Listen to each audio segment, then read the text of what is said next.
Nickelodeon All-Star Brawl is finally here, and man, is this game lightning speed. I am actually re-recording because as I was recording, I found out some new stuff that I need to implement into this video relative to dashing.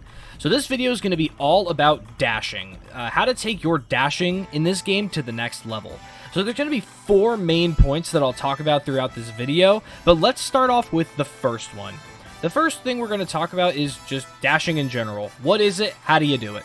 So the way to dash in this game is you jump and then you hit your dash button. For me, I'm playing on a GameCube controller because I have a Switch. I have Y set to jump, and I have this for the short hop, and then I have the left shoulder button set to the dash. So that's how you do just like the dash in this game, and there's different ways you can do it. You can dash up, dash down, dash right, dash left, but the way that you can really implement it is in a thing called wave dashing. So if you've played Smash Brothers, Melee, and Ultimate, more so in Melee, you'll know how important wave dashing is.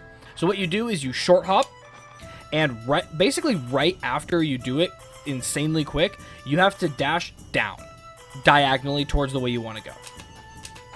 So that's typically how you do a wave dash. And since you face forward in this game, it's pretty easy to face one way.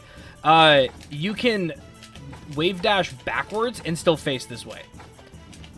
So one of the things that's more similar to Rivals of Aether wave dashing in this game is the forward wave dash. So as you can see, when I do the typical Melee one, it's diagonal, which is awesome because you can do better micro spacing with that, and you move a little bit less. But with this other one, where you just go forward, as you can see, I slid. And the little smoke arrows are more straight, meaning that I'm going as fast and as far as I can with the wave dashing tech. This is more similar to, like, Luigi's wave dashing in Melee, if you've seen that. Look up videos, it's funny. But that's pretty much the thing for wave dashing specifically, how to dash on the ground. The next thing we're going to talk about is dashing in the air and comboing out of it. So as I said, you can dash behind you, in front of you, up, and you can dash down. But let's focus on the left, or the right and the left, or the forward and backwards, if you will.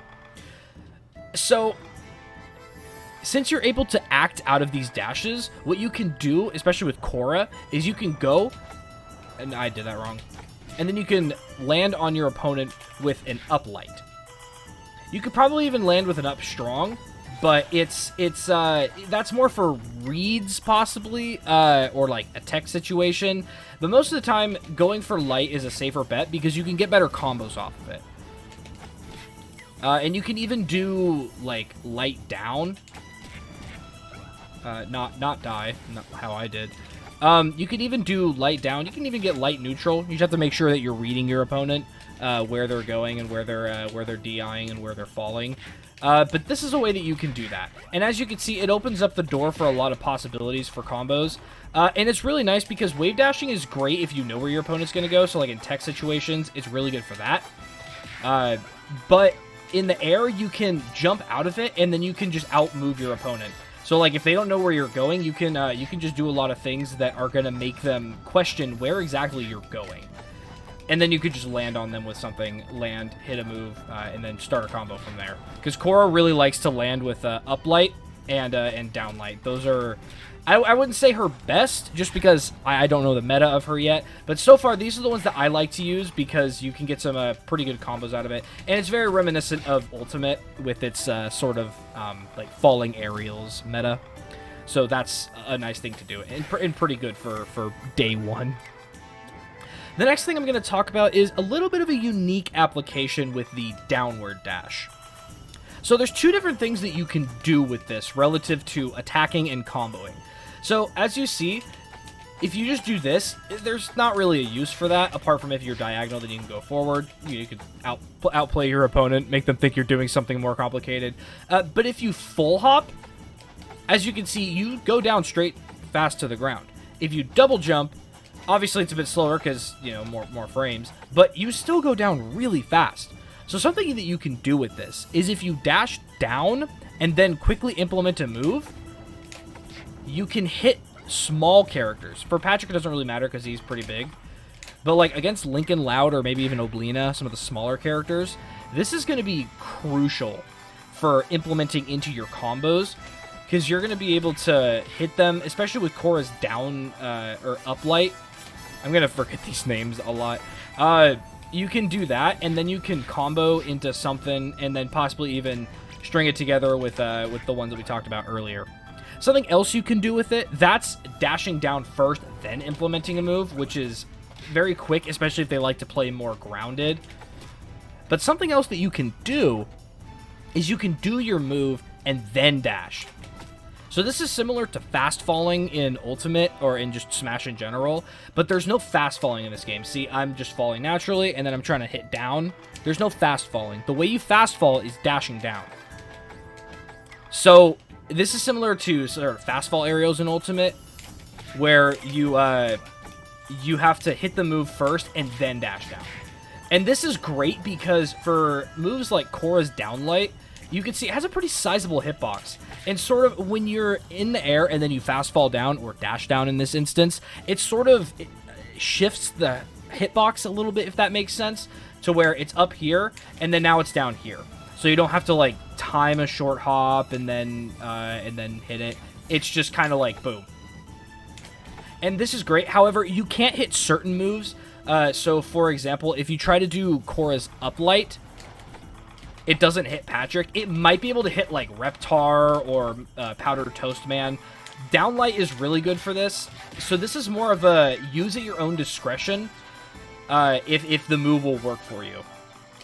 But, like, for her neutral light, it's actually pretty good. But you can also do it with the basic one that I already talked about. You can do it there. So there's kind of two options that you can use to trip up your opponent and to get some different stuff off. So the last thing I'm going to talk about, the fourth and final tip.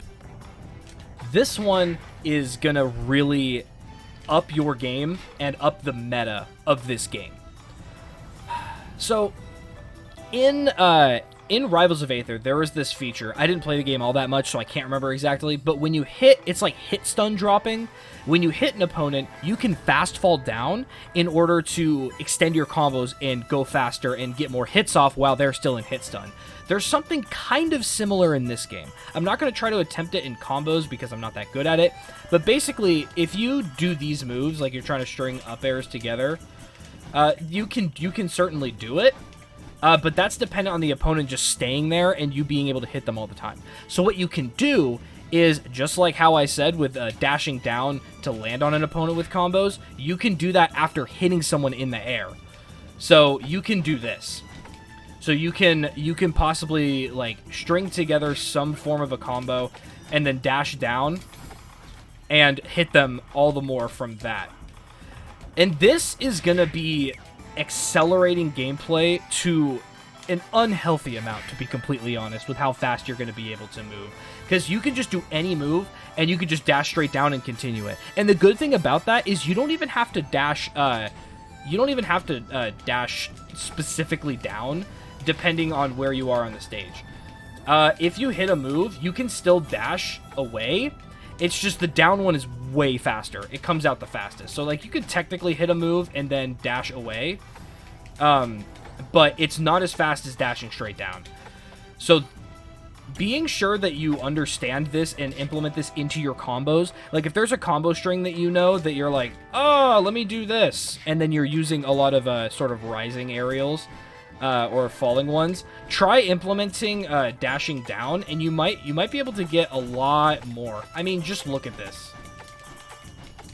Look how fast you can go with that. There's a lot you can do with the dashing in this game, and I'm honestly terrified to see what we're going to be able to do in the future. And this is just with Korra. Other characters are going to be able to implement this in other ways too.